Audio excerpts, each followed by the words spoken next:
want to thank my friend Steve Witkoff.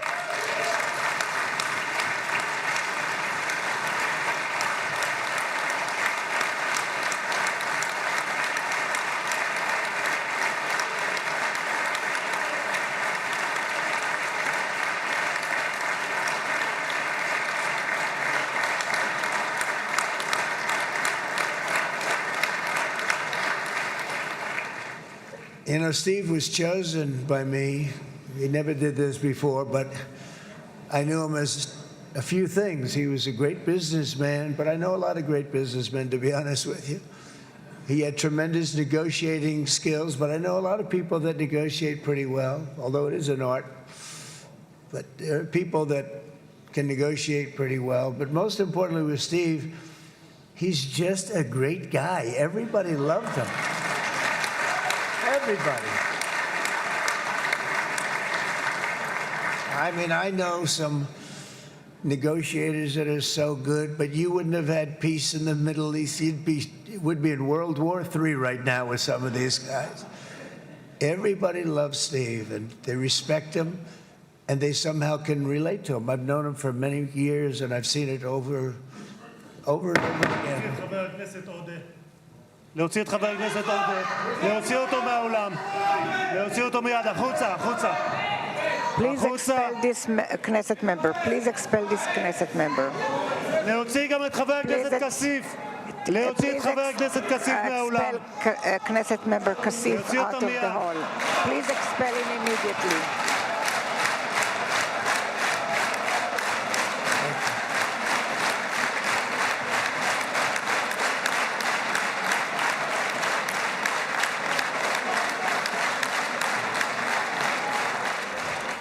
You're watching this live footage with us of the Israeli parliament as two apparent Knesset members were expelled. It's unclear exactly why, but we'll get that detail for you as we continue to listen to President Trump. That was very efficient.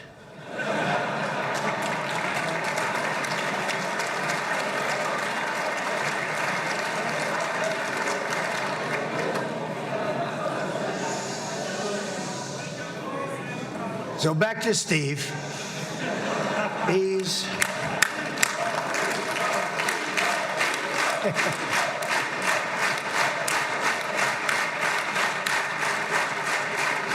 but I tell one story because he was so involved, and then we called in Jared. We need that brain on occasion. We got to get Jared in here. We got to get a certain group of people. But Steve started this all by himself. I call him Henry Kissinger, who doesn't leak.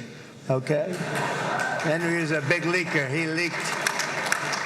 Steve doesn't leak. Steve just wants to get the job done. He wants to do what's right. But I'll give you just a quick story because, as you know, he's working on the war with Russia and Ukraine, a war that would have never happened if I were president. A shame. 7,000 young soldiers a week are being killed. More than that this last week. It's a shame. It should have never happened. But it did happen, and we won the race, and I took over this horrible war that's been raging, and I thought it would be easily settled. I thought it was a hell of a lot easier than doing what we just did very successfully with Israel and a lot of other people. But this came first, and we'll get that one. But I set up a meeting for him to meet with President Putin, thinking it would be a 15 or a 20-minute meeting. Steve had no idea about Russia, had no idea about Putin too much, didn't know too much about politics, wasn't that interested. He was really good at real estate, but he had that quality that I was looking for, and I didn't see it around in too many ways. And I set up the meeting with Putin, and I called. I said, is Steve finished yet? That was about a half an hour into the meeting. No, sir, he's not. He's still inside. This is in Moscow. I said, well, how's he doing? I don't know, sir. He's still inside. I called up an hour later. Let me speak to Steve. Sir, he's still with Putin. He's with President Putin. I said, wow, that's a long meeting, 1 hour. I called up an hour later, he was still with Putin. 3 hours later, he was still with Putin. 4 hours later, he started to get the word that he was going to be coming out soon. And in 5 hours, he came out. I said, what the hell were you talking about for 5 hours? And he says, just a lot of interesting things.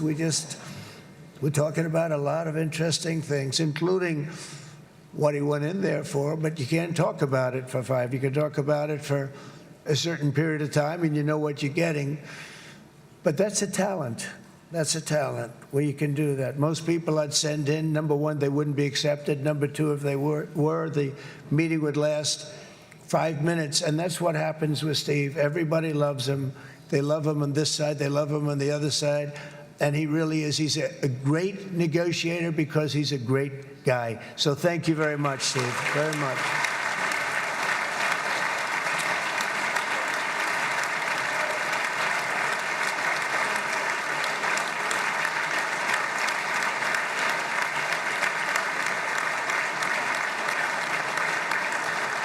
And let me also give a very special thanks to someone who truly loves Israel. In fact, loves it so much that my daughter converted.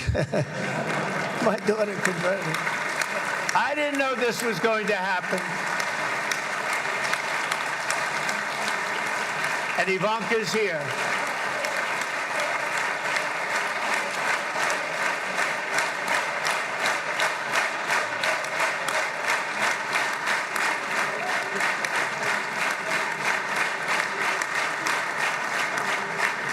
And Bibi, you do know this was not in the cards for me. You understand that. And she is so happy, and they are so happy. At least I think they're happy. If they're not, we have a big story, right? No, they have a great marriage, and they get along great. They're best friends. They have a very special relationship. But Jared has been so helpful. He really did something very special.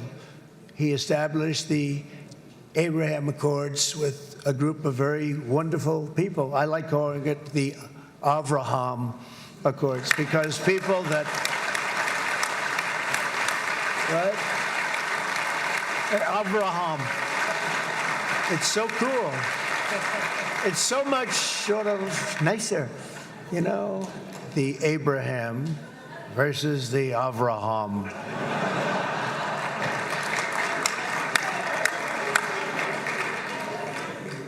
I just don't want to sound too sanctimonious when I do it, so, you know, I sort of split it up. This way we keep everybody happy. But we have some very great talent, and they have no excuses for anything that's taken place because we had some unbelievably good people working on this. And then you're going to add a man named Marco Rubio, who is also here. That's right.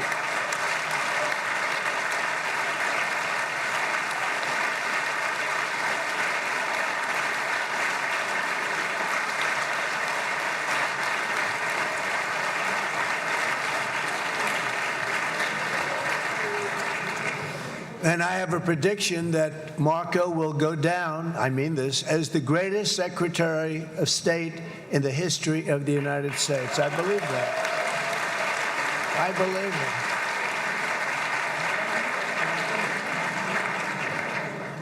it. And he and I, you know, we really fought it out. You remember, he was tough. He was nasty.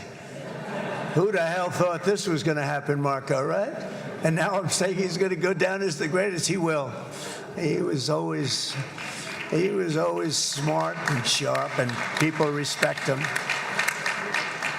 And then we have somebody who's young, but an unbelievable leader. I saw it a long time ago, and he's turned out to be even better than we thought. Right, Susie? I think even better.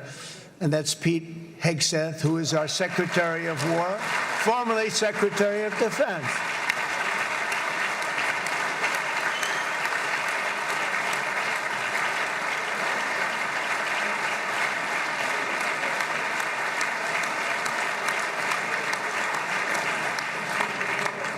And as you know, we decisively won World War I.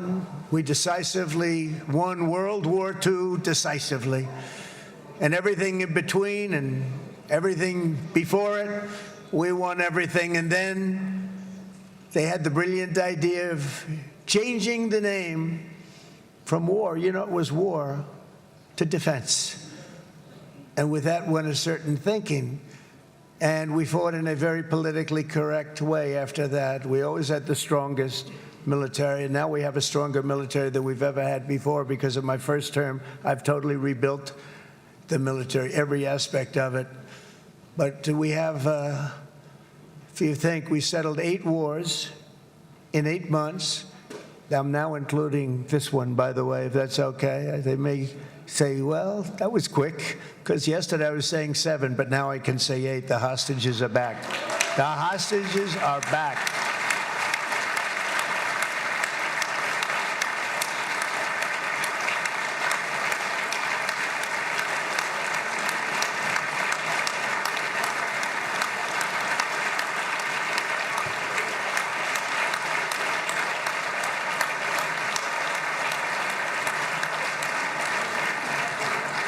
It is a good feeling. Isn't that nice to say? You know, I just said the hostage. First time I said the hostages are back. It feels so good to say it.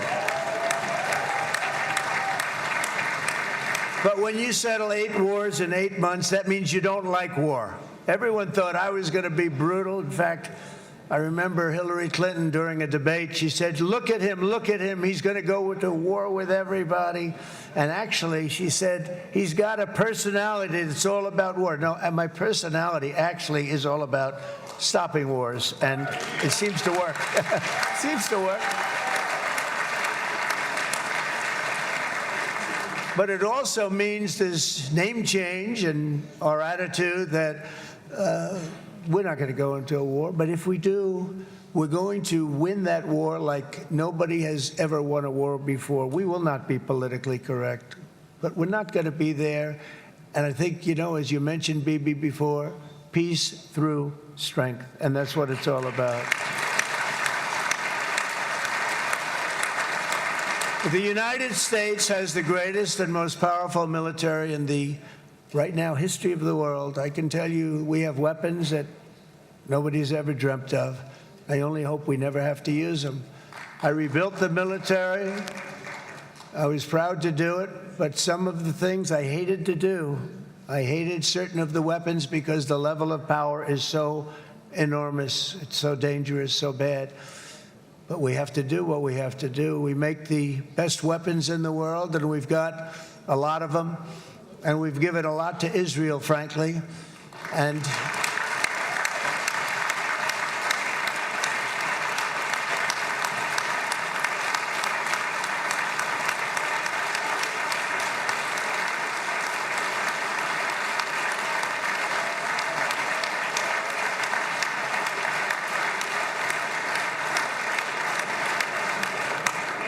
I mean, Bibi would call me so many times, can you get me this weapon, that weapon, that weapon? Some of them I never heard of, Bibi, and I made them. But we'd get them here, wouldn't we? And they are the best. They are the best. But you used them well. It also takes people that know how to use them. And you obviously used them very well. But so many that Israel became strong and powerful, which ultimately led to peace. That's what led to peace. So as we celebrate today, let us remember how this nightmare of depravity and death all began. 2 years ago, on the eve of the Simchat Torah holiday, thousands of innocent Israeli civilians were attacked by terrorists, and one of the most evil and heinous desecrations of innocent life the world has ever seen, the worst slaughter of Jews since the Holocaust. The cruelty of October 7th struck to the core of humanity itself. Nobody could believe what they were witnessing. The United States of America grieved alongside you, and we mourned for our own citizens who were so viciously taken that day. And to all the families whose lives were forever changed by the atrocities of that day, and all of the people of Israel, please know that America joins you in those two everlasting vows: never forget and never again.